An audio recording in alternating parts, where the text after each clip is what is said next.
Meus irmãos, um bom dia, que a graça e a paz do nosso Deus repouse sobre você, sua casa.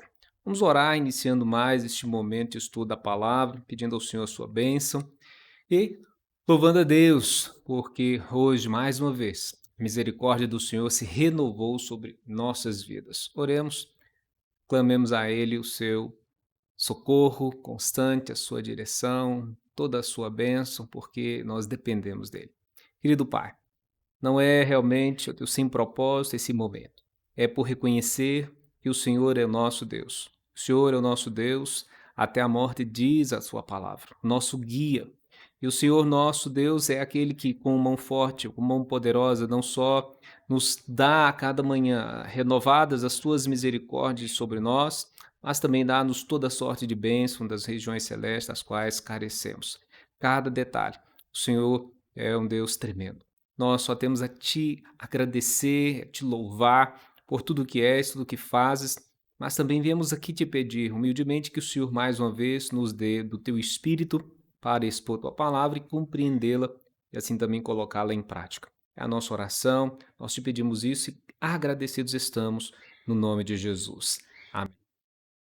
Vamos cantar um hino no nosso cenário antes da gente fazer o início do nosso estudo. É o hino 155, Castelo Forte. Foi um pedido aí de uma irmã da igreja.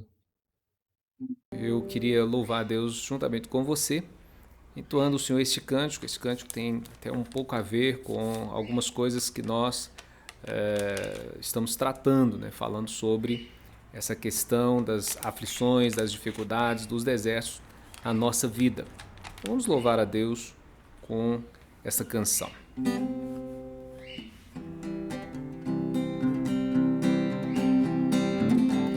Castelo forte é nosso Deus, espada e bom escudo,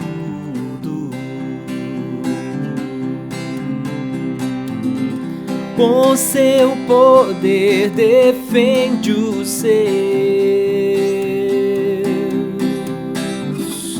em todo transe agudo,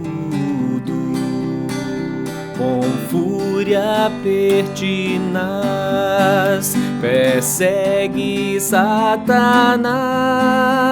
com ânimo cruel. Muito forte é o Deus fiel,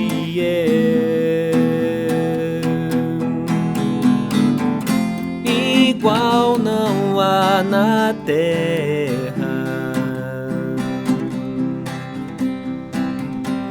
A força do homem nada faz, sozinho está perdido,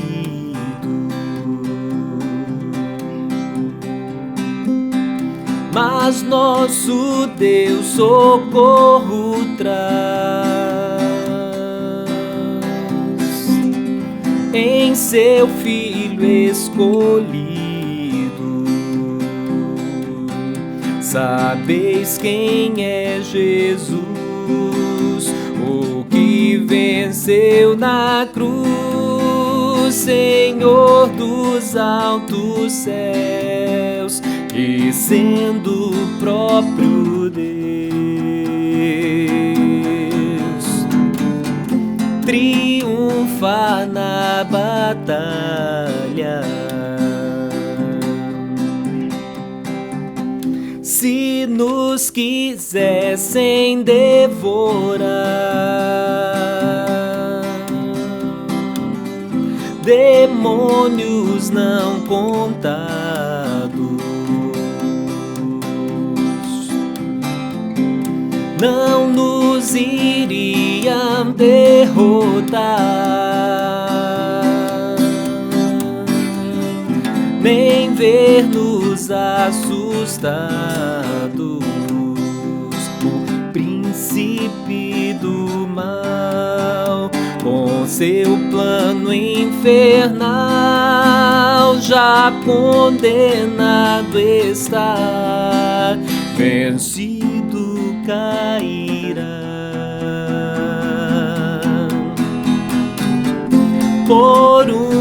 uma só palavra.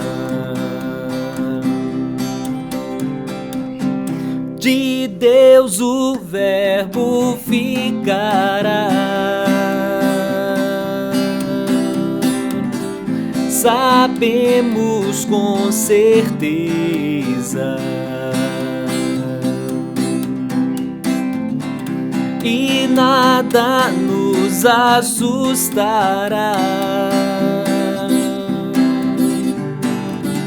Sem Cristo por defesa, se temos de perder famílias, bens, prazer, se tudo se acaba e a morte enfim chega,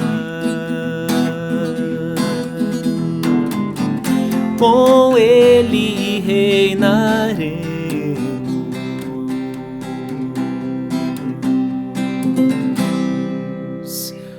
Glória a Deus.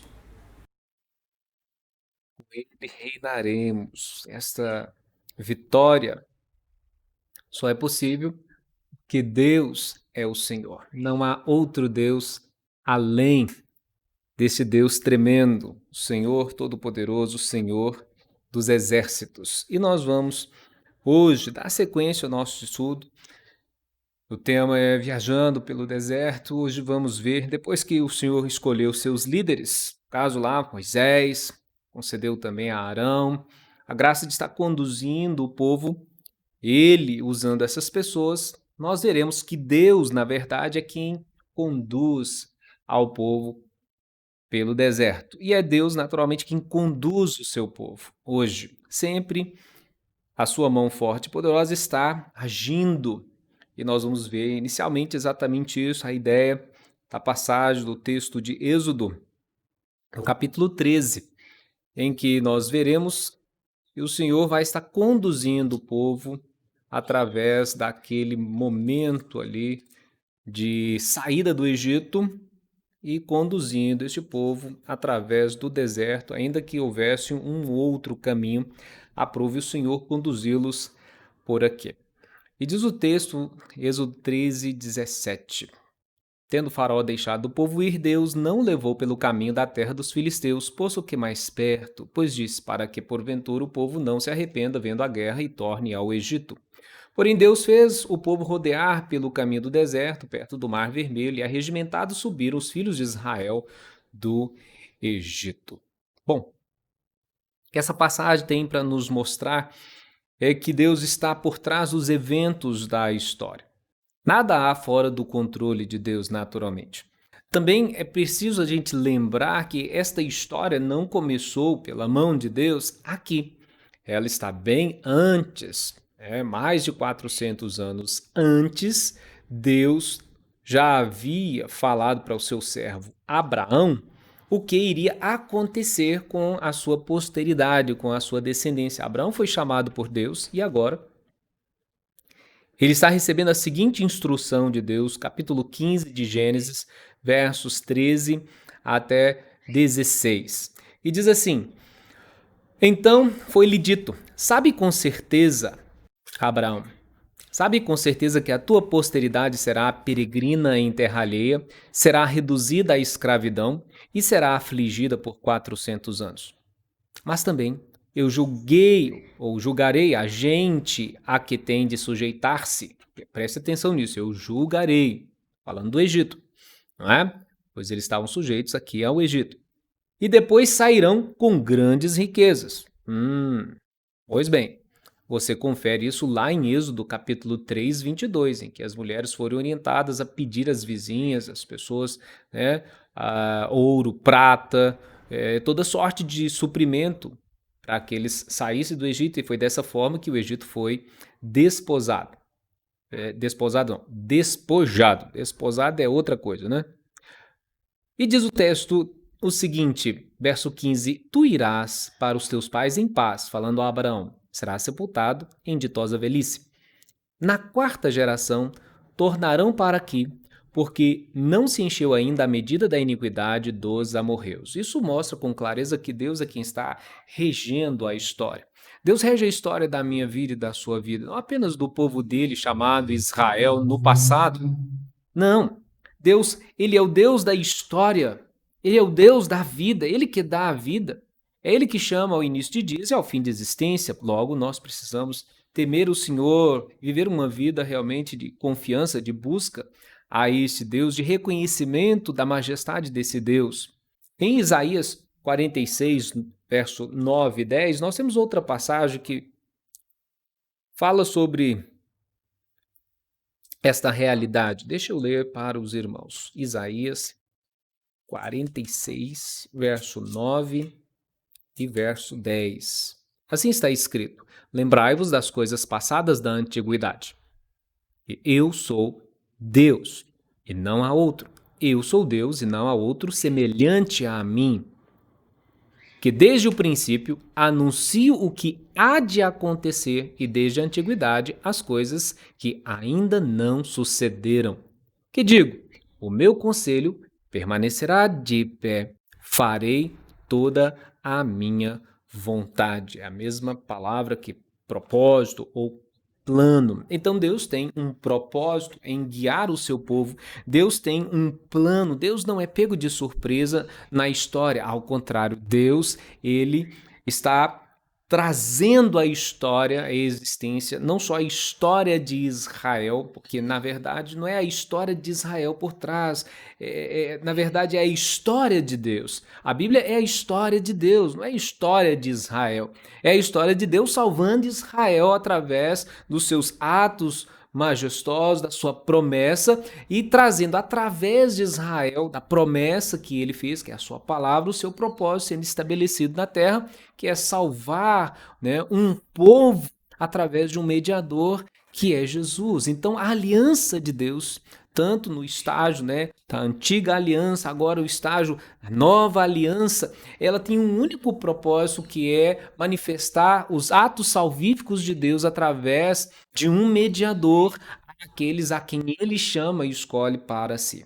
Bom, Deus está trabalhando na história. É o Senhor que, com mão forte, com mão poderosa, com braço estendido, com grande espanto, com sinais e com milagres, de acordo com Deuteronômio 26:8, tira o povo do Egito.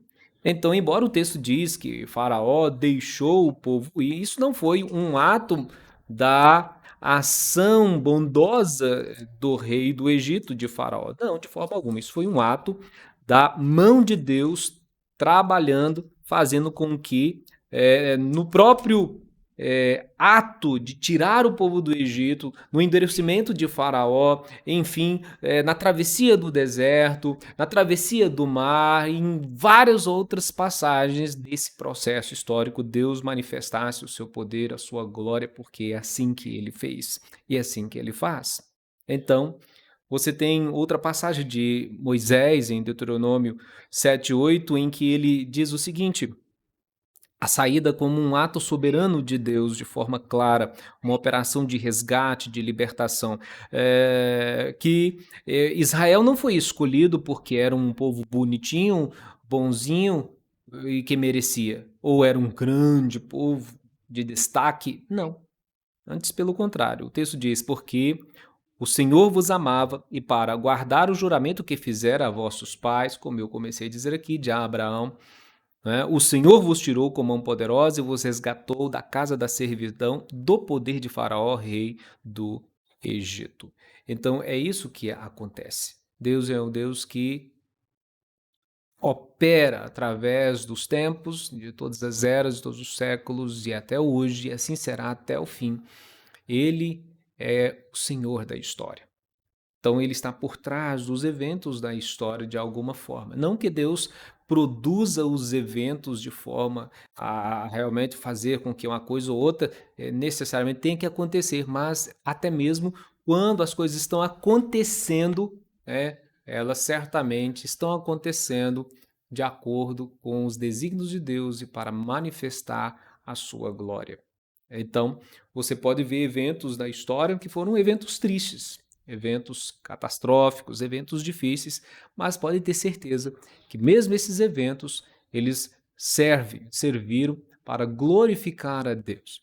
Agora mesmo nós temos vivido um evento difícil no mundo. Esta pandemia é algo que ninguém sabe o que fazer com verdade, com sinceridade.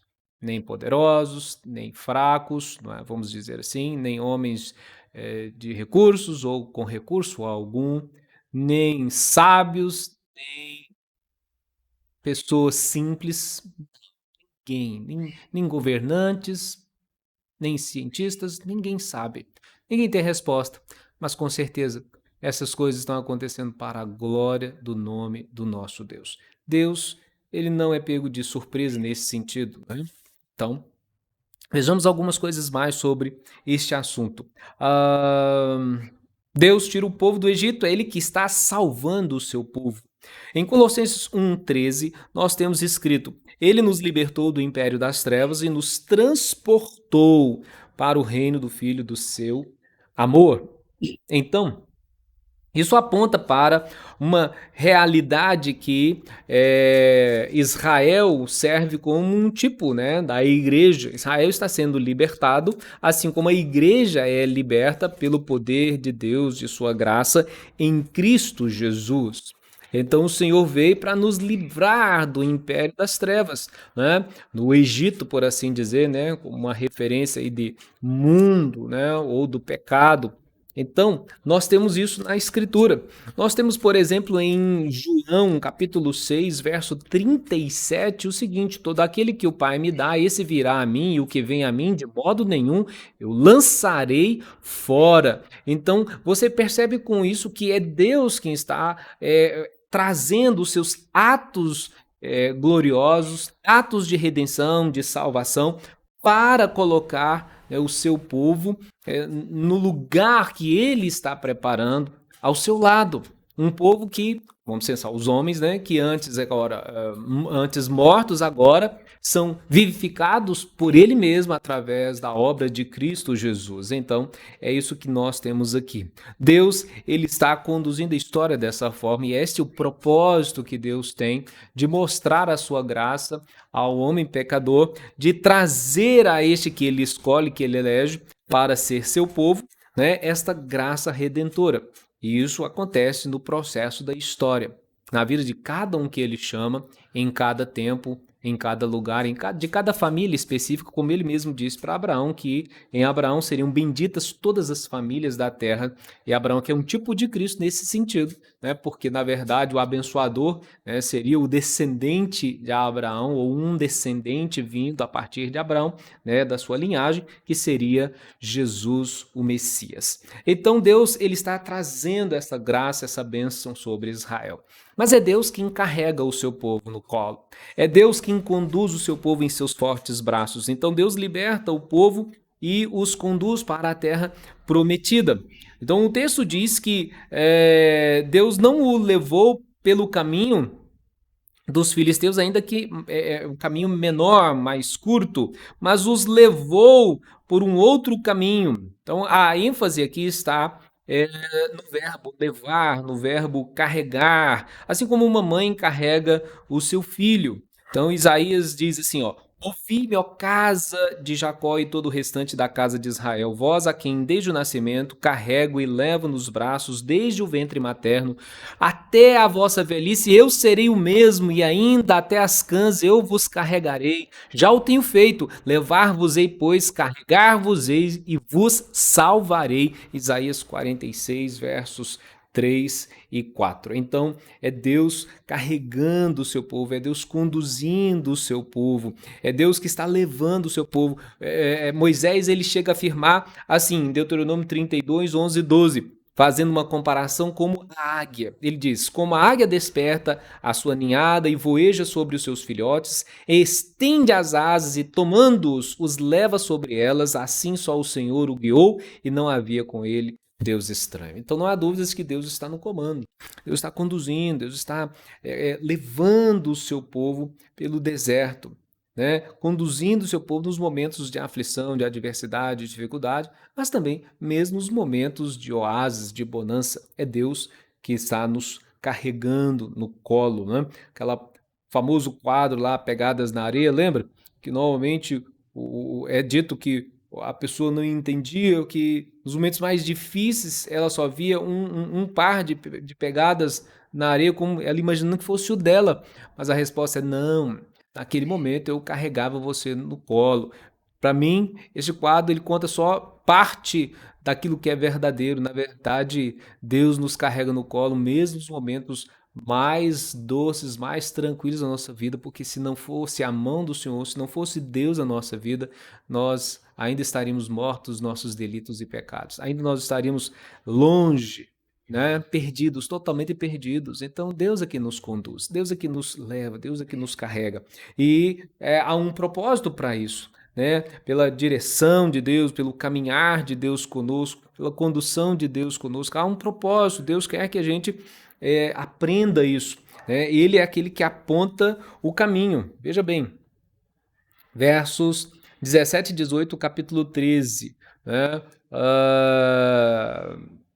Está dizendo mais uma vez que aquele caminho, né, o caminho dos filisteus era um caminho curto, mas para que o povo não visse a guerra e tornasse atrás, Deus os conduz, né, os faz rodear pelo caminho do deserto, pelo caminho perto do mar vermelho. Mas havia um propósito nisso. Muitas vezes nós entendemos por que Deus está nos conduzindo de certas formas, né? Ou por aquele caminho, por aquela situação, por que daquela adversidade na nossa vida? Você vai entender que dentro do caminhar de Deus, dentro da mão poderosa de Deus, dentro da sua bênção sobre nós, Ele sabe muito bem como guiar-nos, né, e fazer-nos assim provados, né, e aprovados, fazer-nos realmente experimentar da sua presença. E é disso que nós vamos falar aqui, de certa forma. Ele sabe todas as coisas. Isaías 55, verso 8 e 9, a gente percebe essa realidade.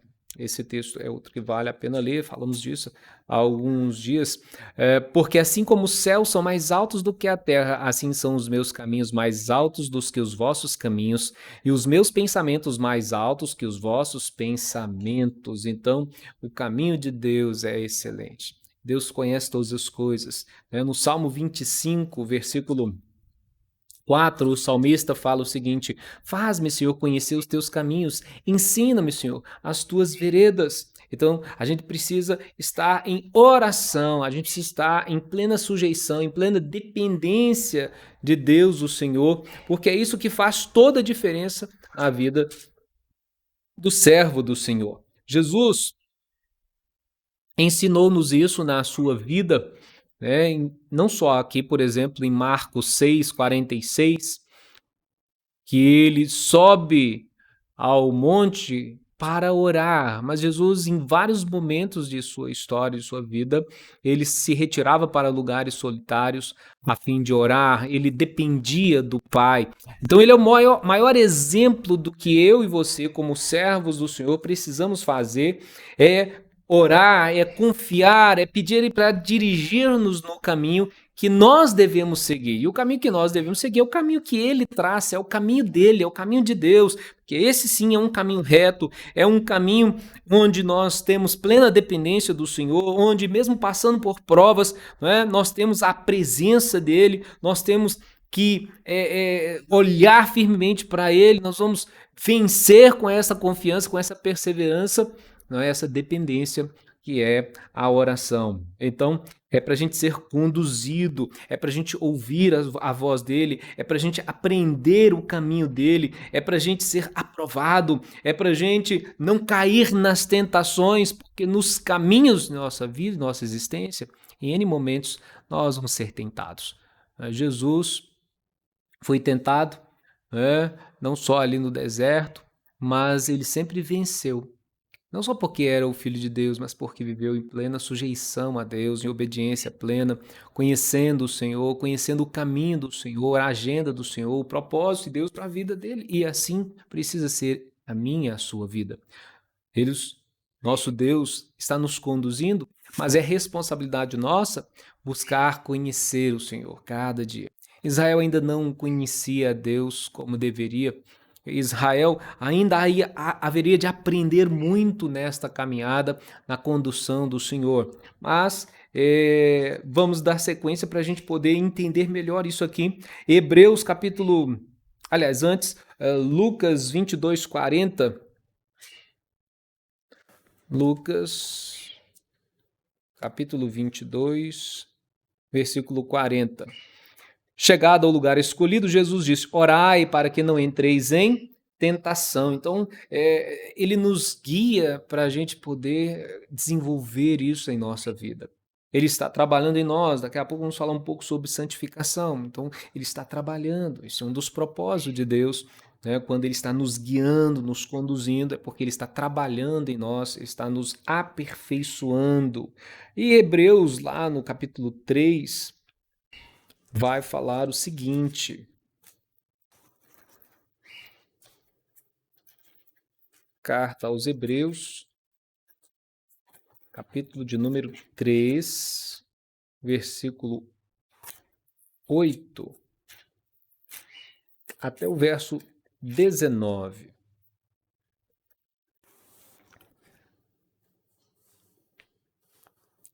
Hoje, se ouvirdes a voz do Senhor, não endureçais o vosso coração, como foi na provocação no dia da tentação no deserto, onde os vossos pais me tentaram, pondo-me à prova, e viram as minhas obras por 40 anos. Por isso, me indignei contra essa geração e disse: estes sempre erram no coração, eles também não conheceram os meus caminhos. Assim jurei na minha ira, não entrarão no meu descanso. Tende cuidado, irmãos, jamais aconteça haver em qualquer de vós perverso coração de incredulidade, que vos afaste do Deus vivo. Pelo contrário, exortai-vos mutuamente cada dia durante o tempo que se chama hoje, a fim de que nenhum de vós seja endurecido pelo engano do pecado, porque nos temos tornado participantes de Cristo se, de fato, guardamos firme até o fim a confiança que desde o princípio tivemos. Enquanto se diz: hoje se ouvides a voz, não endureçais o vosso coração como foi na provocação. Ora, quais os que, tendo ouvido, se rebelaram? Não foram, de fato, todos os que saíram do Egito por intermédio de Moisés? E contra quem se indignou por 40 anos? Não foi contra os que pecaram, cujos cadáveres caíram no deserto? E contra quem jurou que não entraria no seu descanso, senão contra os que foram desobedientes, Vemos, pois, que não puderam entrar por causa da incredulidade. Nós vamos tratar disso um pouco mais para frente, mas eu queria mostrar isso, que Deus realmente está conduzindo o seu povo e, na história da condução de Deus em nossa vida, ele vai usar muitos momentos para estar realmente nos aprimorando, nos provando, né, e fazendo-nos fortalecidos no seu caminho e com a sua presença. É uma pergunta que a gente precisa fazer nessa sequência que talvez valha essa resposta. Por que então o deserto? Porque Deus conduziu o povo no deserto. É por causa do propósito dele. Deus vai conduzir a cada um de nós para cumprir os seus desígnios na nossa vida. Jó escreveu assim: bem sei que tudo podes, 42:2 de Jó, e nenhum dos teus planos pode ser frustrado. Então você pode aplicar essa palavra até mesmo a você, lê-la assim: bem sei que tudo pode, Senhor, e nenhum dos teus planos pode ser frustrado na minha vida. Como não pode ser frustrado na vida de nenhum dos servos dele, como não pode ser frustrado na vida da sua igreja, na vida de Israel como nação, não seriam frustrados. Deus cumpriu o seu propósito. E o propósito era exatamente fazer isso, cumprir a sua promessa, tirar o povo do Egito e conduzir aquele povo, e ele ensinaria o seu povo. Como ele faria isso? Ele glorificaria o seu nome. E é isso que o texto de Êxodo 14, 1-4 nos ensina, que Deus glorificou o seu nome. Disse o Senhor a Moisés: fala aos filhos de Israel que retrocedam e se acampe defronte a Piairote, entre Migdol e o mar, diante de Baal-Zefon, em frente dele vos acampareis junto ao mar. Então, Faraó dirá dos filhos de Israel, ele vai falar o seguinte: estão desorientados na terra, o deserto os encerrou.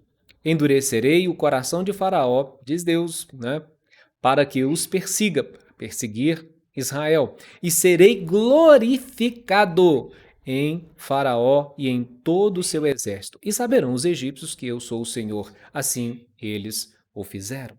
Então, era para cumprir o propósito em que Deus haveria de glorificar o seu nome na vida de Faraó e de seu exército. Faraó, o Egito tinha um grande e poderoso exército naquele tempo. Era uma grande potência, uma grande nação. Mas aqui Deus haveria de glorificar o seu nome, para que não apenas Israel soubesse isso, mas os próprios egípcios soubessem, e as nações que ouviram essa história, e que é declarada em vários salmos, que é declarada em várias orações, ao longo da história de Israel, ela era sempre relembrada que Deus glorificou o seu nome na vida de Faraó e do Egito. Quando ele fez com que o povo passasse a pé seco, mas tentando Faraó e seu exército, o mar fechou sobre eles e nisso Deus foi glorificado. O nome do Senhor foi glorificado. E é assim que Deus faz na minha e na sua vida. Ele glorifica o nome dele em cada circunstância que ocorre. Em cada momento, você acredita, esta pandemia é também para a glória do Senhor. Não é simplesmente para que pessoas sejam prejudicadas, nações sejam empobrecidas. Isso não é bem a ideia, mas é entender que atrás ou por trás de tudo isso está a glória de Deus. É a glória que somente pertence a Ele. Só Ele pode, por exemplo, dar a saída para esse problema. Só Ele pode, por exemplo, salvar, o mundo. Só Ele pode salvar o homem. Então não adianta a gente confiar nos homens, confiar, como diz o salmista, nos carros, nos príncipes, nos cavalos e cavaleiros. Nós precisamos confiar em Deus e por isso quando entramos em oração, em dependência, não é dependência dos governantes, não é dependência do auxílio isso ou aquilo, não é dependência do nosso braço, é dependência do Senhor. É preciso entender isso, todas as coisas são para a glória dele, diz a Escritura. Todas as coisas foram feitas por ele, por meio dele, para ele. Tudo é para a glória do seu nome e do seu louvor. E Deus, ele tem outro propósito, ele está mostrando para Israel, está provando Israel que ele é um Deus que conhece, um Deus que vê, mas ele é o Deus que pode fazer isso, ele prova-nos, ele vê lá dentro. Foi assim que Samuel, quando saiu para ungir Davi, recebeu esta orientação de Deus. O primeiro filho de Jessé que Samuel viu foi, certamente um homem forte, Eliabe. E ele pensou consigo mesmo, certamente esse é o escolhido do Senhor, e Deus disse para ele, não olhe para a sua aparência, porque Deus não vê como vê o homem. O homem vê o exterior, Deus, porém, o coração, Deus vê o interior. Embora Deus soubesse, muitas provas não é para Deus saber, mas é muito mais para a gente entender, é muito mais para a gente ver, para a gente poder enxergar o que está dentro, sabe? Muitas vezes é assim. Então, quando você lê a passagem de Êxodo 13, 17, você vê lá que o Senhor os conduziu, e posto por um caminho mais longo, um caminho aparentemente mais difícil, não sabemos, mas o mais longo, com certeza. Mas o texto dizendo para que eles, não vendo a guerra, se arrependessem e tornassem para o Egito. A ideia é muito interessante para que o povo não se arrependa. Deus, ele conhece nossas fraquezas e necessidades. Deus sabia que o povo ia ter fome, sabia que o povo ia ter sede, sabia tudo.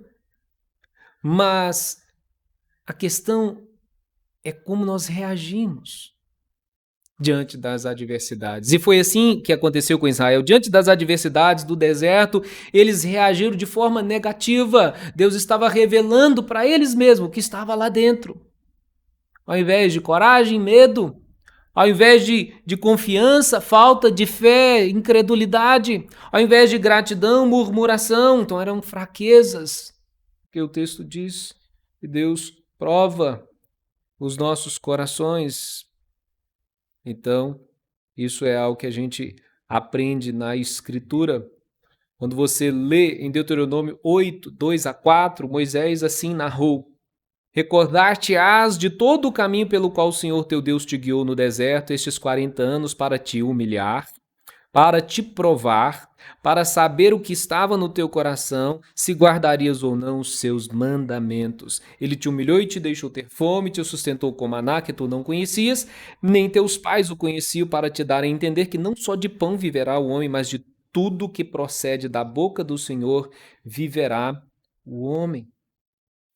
Outra razão, outro propósito pelo qual Deus caminha com o povo dele e os conduz pelo deserto é para promover nesse povo santidade, porque Deus é santo, santificação. Hebreus 6,14 diz: sem santificação ninguém verá o Senhor. Ninguém, não é alguém ou alguns, não é ninguém verá o Senhor sem a santificação. 1 Coríntios 10, antes, 1 Tessalonicenses 4:7, fala também sobre isso. Depois a gente lê Coríntios. Olha só o que diz. 1 Tessalonicenses 4:7. Porquanto Deus nos chamou não para impureza, e sim para a santificação. Agora 1 Coríntios 10. Está falando exatamente dos exemplos da história de Israel. Ora, irmãos, não quero que ignoreis que nossos pais estiveram todos sob a nuvem e todos passaram pelo mar, tendo sido todos batizados assim na nuvem como no mar, com respeito a Moisés, Paulo está dizendo. Todos eles comeram de um só manjar espiritual e beberam de uma mesma fonte espiritual, porque bebiam de uma pedra espiritual que os seguia, e a pedra era Cristo. Entretanto, Deus não se agradou da maioria deles. E por que razão não se agradou? Por que razão ficaram prostrados no deserto? Ora, estas coisas se transformaram em exemplos para nós, a fim de que não cobicemos coisas más como eles cobiçaram. Então, ora, a razão. Deus não se agradou da maioria deles, por causa daquilo que estava em seus corações. Deus bem sabia, mas eles precisavam passar por essa prova e serem aprovados, ter um coração diferente. Paulo segue dizendo assim: não vos façais, pois idólatras como alguns deles, pois está escrito, o povo assentou-se para comer e beber e levantou-se para divertir-se. E também não pratiquemos imoralidade como alguns deles o fizeram, caíram num só dia 23.000, caso de Baal-Peor. Não ponhamos o Senhor à prova, esta é uma ideia, ou seja, não tentar a Cristo, não provocar a Cristo, a Deus. Aqui está escrito, não é? Como alguns deles fizeram, colocaram o Senhor, provocaram o Senhor à prova e pereceram pelas mordeduras das serpentes. Nem murmureis como alguns deles murmuraram e foram destruídos pelo exterminador. Estas coisas vieram ou sobreveram como exemplos e foram escritas para advertência nossa, de nós outros, sobre quem os fins dos séculos já têm chegado. Aquele, pois, que pensa estar de pé, veja que não caia. Não vos sobreveio tentação que não fosse humana, mas Deus é fiel e não permitirá que sejais tentados além das vossas forças. Pelo contrário, juntamente com a tentação, vos proverá livramento, de sorte que a possais suportar. Então Deus, Ele nos conduz muitas vezes pelos desertos ou pelos momentos de adversidade, pelos momentos de dificuldade, nos permite passar, Ele nos prova para que nós não venhamos cobiçar aquilo que é mal, para que a gente não venha ter um coração idólatra, colocar o nosso amor naquilo que não é o Senhor, para que a gente não venha ter uma vida impura, para que a gente não venha tentar o Senhor, provocar o Senhor, para que a gente não tenha murmurações. Por isso, é preciso orar. O próprio Jesus, em Mateus 23, verso 23 a 27, nos ensina o seguinte: ai de vós, escribas e fariseus hipócritas, porque dais o dízimo da hortelã, do entro, do cominho, e tendes negligenciado os preceitos mais importantes da lei, a justiça, a misericórdia e a fé. Deveis fazer estas coisas sem omitir aquelas. Guias cegos, que quais o mosquito engolis o camelo. Ai de vós, escribas e fariseus hipócritas, porque limpais o exterior do copo e do prato, mas estes por dentro estão cheios de rapina e intemperança. Fariseu cego, limpa primeiro o interior do copo para que também o seu exterior fique limpo. Ai de vós, escribas e fariseus hipócritas, porque sois semelhantes aos sepulcros caiados, que por fora se mostram belos, mas interiormente estão cheios de ossos de mortos e de toda imundícia. Então, Jesus nos adverte, por isso a gente precisa ter uma vida de oração, para entender a condução de Deus, para entender o seu caminho e para saber que Deus caminha conosco, jamais nos esquecer disso. Deus caminha com seu povo. É a última lição que nós temos do texto lá de Êxodo, no capítulo 13. O texto diz que o Senhor está conduzindo o seu povo através do deserto. Em Êxodo 13, 21 a 26, a ideia de que Deus ia adiante deles durante o dia numa coluna de nuvem para os guiar pelo caminho, durante a noite numa coluna de fogo para os alumiar, a fim de que caminhassem de dia e de noite. Nunca se apartou do povo a coluna de nuvem durante o dia e nem a coluna de noite de fogo durante a noite. Então, o que significa? Significa direção. A presença de Deus nos dá direção. A presença de Deus nos dá direção. Em Êxodo 40, nós temos o seguinte, versículo 36 e 37. Êxodo 40, 36 e 37. Finalzinho do livro de Êxodo. Quando a nuvem se levantava de sobre o tabernáculo, os filhos de Israel caminhavam avante em todas as suas jornadas. E se a nuvem, porém, não se levantava, não caminhava até o dia em que ela se levantava. Verso 38. De dia a nuvem do Senhor repousava sobre o tabernáculo, e de noite havia fogo nela, à vista de toda a casa de Israel em todas as suas jornadas. Sabe o que nós aprendemos e é importante aqui? É que nós temos a direção de Deus e temos que caminhar sob a direção do Senhor. Às vezes nós somos impetuosos, nós somos agitados, ansiosos.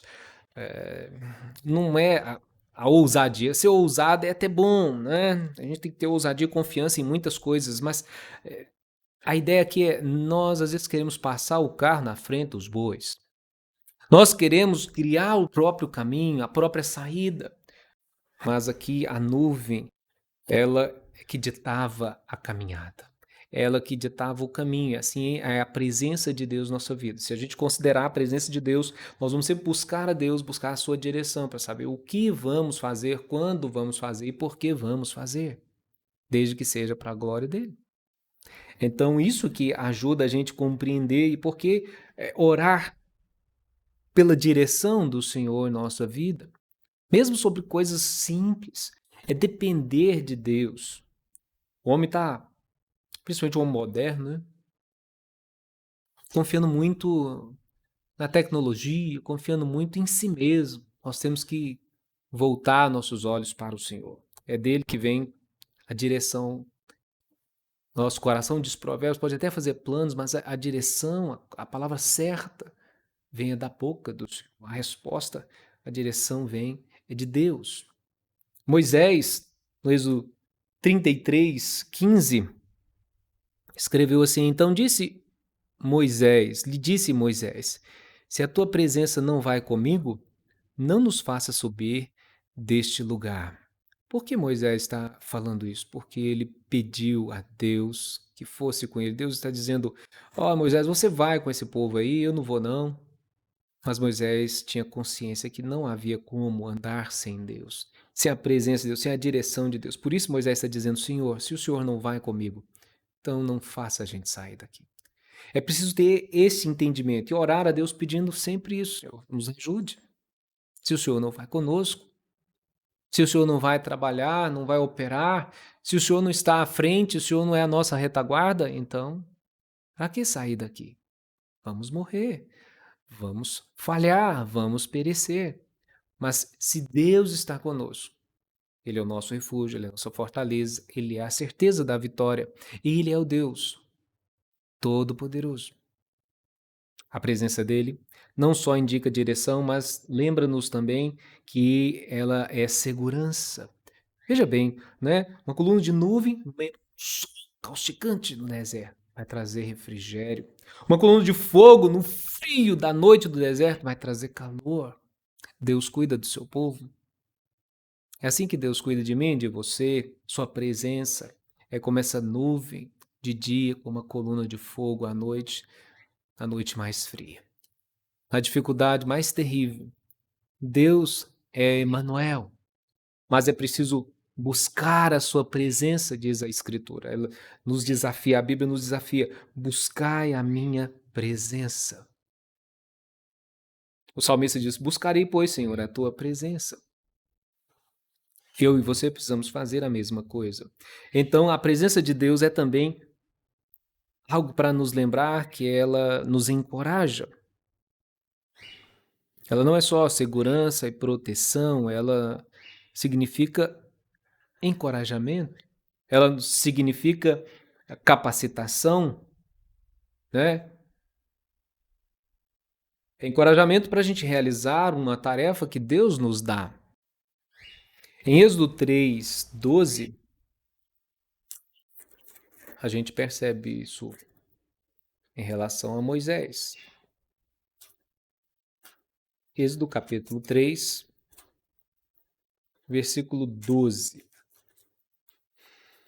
Deus respondeu a Moisés: Eu serei contigo. E este será o sinal de que eu te enviei. Depois de haveres tirado o povo do Egito, servireis a Deus neste monte. Deuteronômio 31:23. Agora, este mesmo Moisés relembrando as palavras de Deus antes da sua partida, ele fala o seguinte. Êxodo 31:23. Ordenou o Senhor a Josué, filho de Num, e disse: Sê forte e corajoso, porque tu introduzirás os filhos de Israel na terra que, sob juramento, lhes prometi, e eu serei contigo. Moisés, Josué e quantos outros servos? Deus diz a mesma palavra. Deus está dizendo hoje para mim e para você, quando Ele nos acompanha, quando Ele está conosco, Ele nos dá incumbências e Ele diz assim para mim e para você: não temas, porque eu sou contigo. Então, quando Ele nos dá uma tarefa, é Ele que nos habilita, Ele que nos capacita para a gente realizar essa tarefa. É o caso de Paulo. Paulo, lá em Atos 18, 9-11, ele também recebeu essa palavra de encorajamento, assim como eu e você recebemos a mesma palavra de encorajamento. A gente ter coragem, porque Ele, o Senhor, está conosco. Jesus está conosco. Ele falou isso, que estaria conosco todos os dias até a consumação dos séculos. Mateus 28, versos ali 18-20. Em Atos 18, 9-11, Paulo recebe essa palavra. Teve Paulo durante a noite uma visão em que o Senhor disse-lhe: não temas. Ao contrário, fala, não te cales. Porquanto eu estou contigo e ninguém ousará fazer-te mal, pois tenho muito povo nesta cidade. E ali permaneceu 1 ano e 6 meses, ensinando entre eles a palavra de Deus. Foi o tempo em que Paulo, 1 ano e meio, esteve na cidade de Corinto. A presença de Deus é poder, meu irmão. A palavra do Senhor diz, é capacitação espiritual, Atos 1:8, mas recebereis poder ao descer sobre vós o Espírito Santo. E sereis minhas testemunhas, tanto em Jerusalém como em toda a Judéia, Samaria e confins da terra.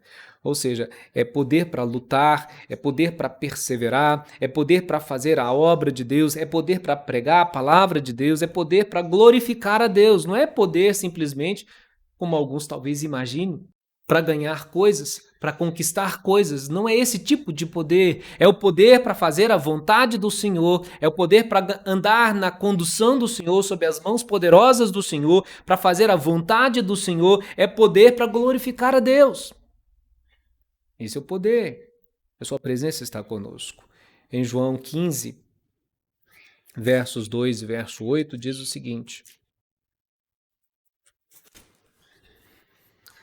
todo ramo que estando em mim não der fruto, o Pai o corta, e todo o que dá fruto, o Pai limpa, para que produza mais fruto ainda.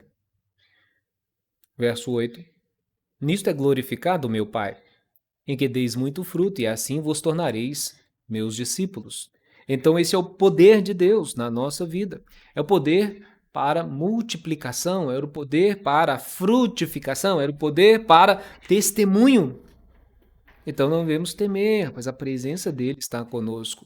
Nesta pandemia, é a presença de Deus, o poder, para a gente viver em paz, viver com alegria, viver na dependência dele e viver proclamando a palavra. Deus é Deus. É como diz os amigos de Daniel, se ele quiser nos livrar da fornalha de fogo, ele nos livrará. Mas eles não se curvaram diante os ídolos de Nabucodonosor. E assim eu e você não podemos nos curvar ante as dificuldades, ante os ídolos, as mentiras, os enganos. Nós temos que ter a mesma confiança no Senhor, que Ele é Deus, Ele é o nosso Deus, e a sua presença está conosco, temos confiança. E mostrar essa confiança para não se prostrar diante dos ídolos. Não voltar atrás, não retroceder, mas perseverar ainda que estejamos atravessando um deserto. É lembrar que Deus está conosco, é orar e aclamar sempre. E no deserto, irmãos, muitas vezes Deus está provendo a sua disciplina. A presença de Deus traz disciplina, significa também disciplina. A gente vê isso na passagem de Êxodo 33, 3. Êxodo 33, verso 3, que diz assim: sobe para uma terra que emana leite e mel.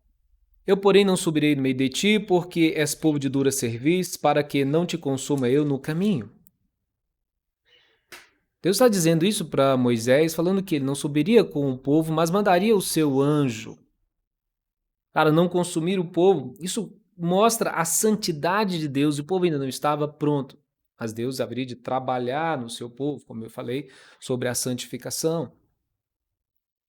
Ele trabalha em mim, na sua vida, para a gente poder adentrar os portões celestes. Ninguém que é chamado por Deus vai se apresentar a Ele de qualquer maneira. Deus vai trabalhar, vai fazer uma obra em nossa vida, limpando-nos, purificando-nos, preparando-nos para ser seus servos, seus filhos, preparando-nos para fazer a vontade dEle, preparando-nos, porque nós não estamos prontos. Sem a graça do Senhor, sem a presença do Senhor, nós jamais estaremos prontos.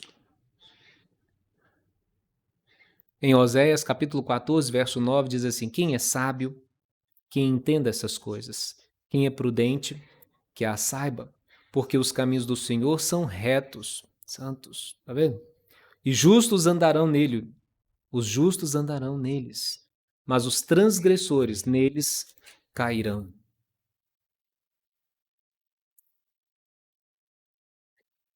É interessante a gente ver isso, que enquanto o povo caminhava ali pelo deserto, eles murmuraram e, por causa da incredulidade, eles pereceram.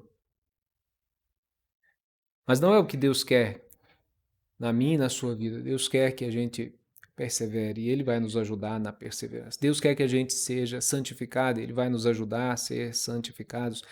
Mas Ele quer que a gente mantenha este olhar firme nele, essa confiança nele, essa dependência dele, para a gente ter uma boca não de murmuradores, mas daqueles que bendizem, daqueles que glorificam, daqueles que louvam, daqueles que adoram, daqueles que agradecem e engrandecem.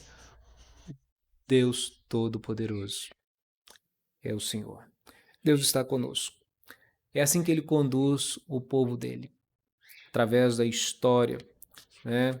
A vida, é ele que liberta o seu povo, ele que carrega o seu povo nos braços, é ele quem caminha com o seu povo e disciplina e prepara o seu povo não só para a batalha, como para também a chegar-se à sua presença.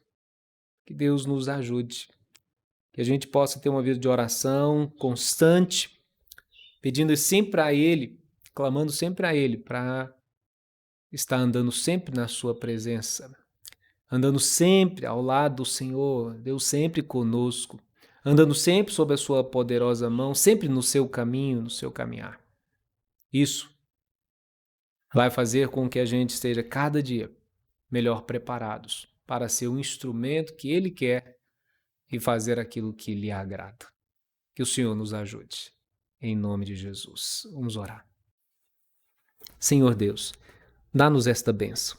Continue o Senhor livrando-nos, realmente como só o Senhor sabe livrar. Continue o Senhor preparando-nos, trabalhando em nós essa transformação, como o Senhor anseia que a gente chegue até a estatura do varão perfeito, que assim seja o Senhor trabalhando em nossas vidas e a gente possa não só continuar sendo lapidados por Ti, mas continuar aprendendo o Senhor e nesse aprendizado poder, ó Deus, ter um coração transformado, um coração sujeito, submisso ao Senhor, obediente à Sua palavra. Um coração dependente do Senhor, um coração que espera do Senhor. Uma vida que confia, uma alma que realmente está não só liberta, guardada, mas está repousada nos Teus fortes braços. Que está caminhando no caminho reto que o Senhor traçou. Ainda que venhamos atravessar desertos, vales, ó Deus, mares, ainda que a gente venha passar por lutas e adversidades, nossa alma não vai se inquietar, não vai se angustiar, ela vai se aquietar, ela vai descansar no Senhor, ela vai buscar a Tua presença, ela vai viver. Viver por causa da Sua graça, da Sua palavra, por causa do Seu propósito, porque o Senhor começou essa boa obra em nós e vai completá-la até o dia de Cristo. Ajuda-nos, pois, a desenvolver na fé, desenvolver a vida de oração, desenvolver a vida de proclamação, desenvolver toda a nossa vida para a glória e honra do Teu santo nome. Em nome de Jesus. Amém. Meus irmãos, que o Senhor os abençoe. Até o nosso próximo encontro, se Deus quiser.